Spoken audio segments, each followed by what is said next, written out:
Hello everyone, welcome to our new blog. তো তোমরা সবাই কেমন আছো? ভালো আছো তো? আশা করি খুব ভালো আছো, কারণ আমি তো খুব ভালো আছি। আর কাল ছিল গুরু পূর্ণিমা, আর এই গুরু পূর্ণিমা উপলক্ষে আমাদের বাড়িতে একটা ছোট্ট করে অনুষ্ঠান হয়েছিল আমাদের গুরুদেবকে নিয়ে। তো তোমাদের কার কার বাড়িতে এই অনুষ্ঠানটি হয় সেটা একটু জানিও, আর আমাদের বাড়িতে কীভাবে হয় সেটা একটু দেখো।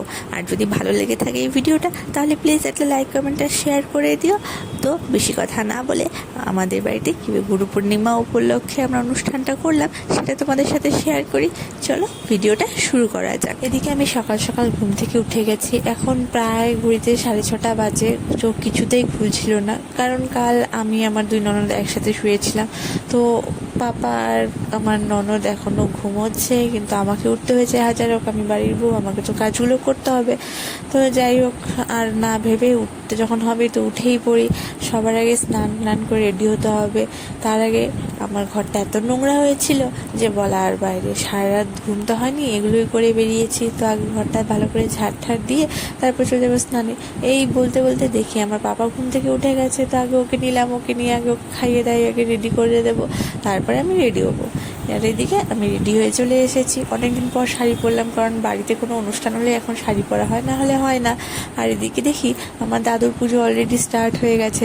আমি সত্যি খুব লেট হয়ে গেছে, মানে পুচকু উঠে গেল, ওকে খাইয়ে দাইয়ে রেডি করিয়ে সব কিছু করিয়ে তারপরে নিজে রেডি হয়ে আস্তে আস্তে দেখি সব যোগাযন্ত্র শেষ। আর দাদুর যে ভক্তরা আছে তারাও সবাই দাদু পুজো দেওয়া শুরু করে দিয়েছে। আমি সত্যি খুব দেরি করে ফেললাম, অনেক কিছু মিস করে গেছি। আর ও হ্যাঁ, বলে দিই, দাদু বলতে আমাদের যে গুরুদেব আছে তাকে আমি দাদু বলে ডাকি, কারণ আমার শ্বশুর শাশুড়ি আছে তারা বাবা বলে ডাকে। তো আমি বাবা বললে কেমন একটা হয় না, তার জন্য আমি দাদু বলে ডাকি। এদিকে দাদুর পুজো পুরো জোর শোর চলছে। আমি এসে তো দেখছি দাদু পুরো বসে আছে। তখনও 2 ঘন্টা হয়ে গেছিলো যে দাদু বসে আছে। তো আমি পাশ থেকে একটু ভিডিও করছিলাম। তো দাদু বলছিল আমাকে একটু ভালো করে করিয়ে সব। যাই হোক, এই ভিডিও করতে করতে আমি ভাবলাম না, আমিও আমার পুজোটা আগে সেরে নিই, কারণ পরে আরও ভক্তরা চলে আসলে আমি আমার চান্সটাই পাবো না। তো আমি প্রথমবার, যেহেতু আমি কিছুই জানি না, তো পাশ থেকে আমার শাশুড়ি সব বলে বলে দিচ্ছিলো যে কীভাবে করতে হবে। তো আমি শুনে ঠিক ওভাবেই করলাম।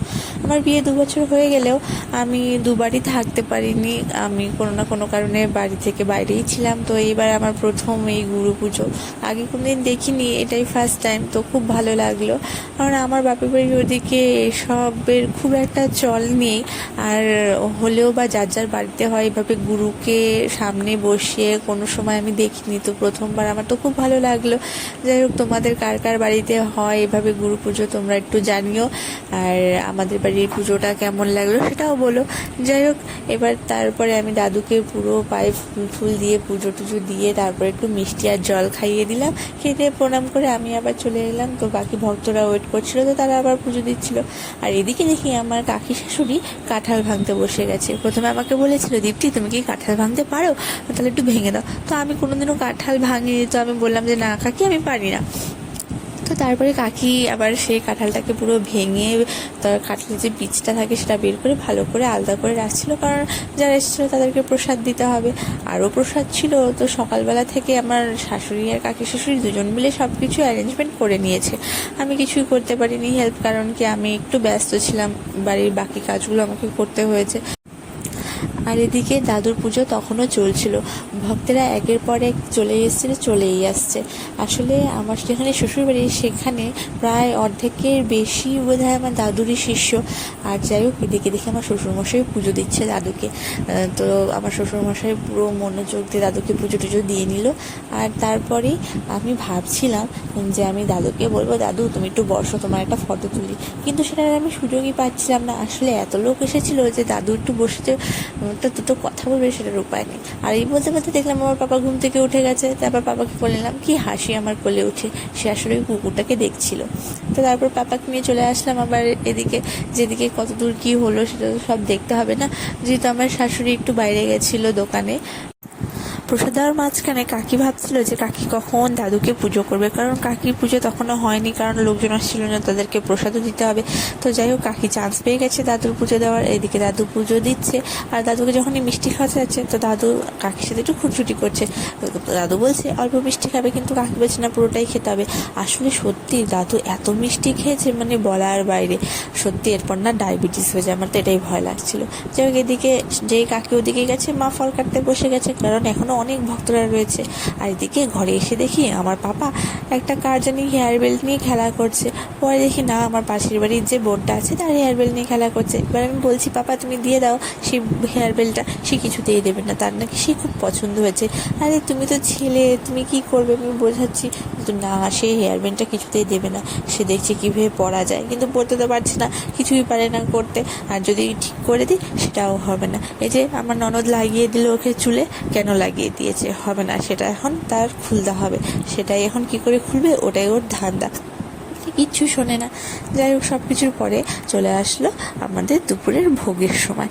আমার দাদু, মানে গুরুদেব দাদু আর কি, ঠাকুরকে, আমাদের যে গোপাল রয়েছে, রাধাকৃষ্ণ রয়েছে, তাদেরকে একটা অন্নভোগ দিচ্ছিল। যেহেতু একটা স্পেশাল ডে ছিল, তো মা বললো যে তাহলে একটু আমাদের ঘরে ঠাকুরকেও ভোগ দেওয়া যায়। আর এত ভালো দিনে যেহেতু গুরুদেবও রয়েছে, তো তার হাত দিয়ে ভোগটা দেওয়া হোক। তো দাদু সব পুরো অ্যারেঞ্জমেন্ট করে ভোগটা দিয়ে দিল আমাদের গোপালকে না, মানে সব ঠাকুরকে উদ্দেশ্যেই। যাই হোক, ভোগ দেওয়ার পর পুরো প্রপার দাদু ফার্স্ট টু লাস্ট এত সুন্দর করে ভোগ দিয়েছে যে খুব ভালো লাগলো। এবার ঠাকুরের একটু ভোগ আরতি করছে দাদু। পুরো ভোগ আরতি শেষ হবার পর তারপর আমাদের বাড়ির খাওয়া দাওয়া হবে। সেই সকাল থেকে না খেয়ে সবাই আমরা রয়েছি। আর দাদুও কিছু খায়নি, যেহেতু পুজো হচ্ছিল। তো দাদু এখানে পুরো ভোগ আরতি করছে, আর ওদিকে সবাই খাওয়া দাওয়ার অ্যারেঞ্জমেন্ট হয়েছে নিচে। আর এদিকে দেখি দাদুর আরতি প্রায় শেষের পথে। আমি এসেছিলাম কারণ এত কিছু তো দাদু নিয়ে যেতে পারবে না, তার জন্য সাহায্য করতে। তো দাদু শুধু অন্নর থালাটা নিয়ে গেছিলো, বাকি সব আমি নিচে নিয়ে গিয়েছিলাম।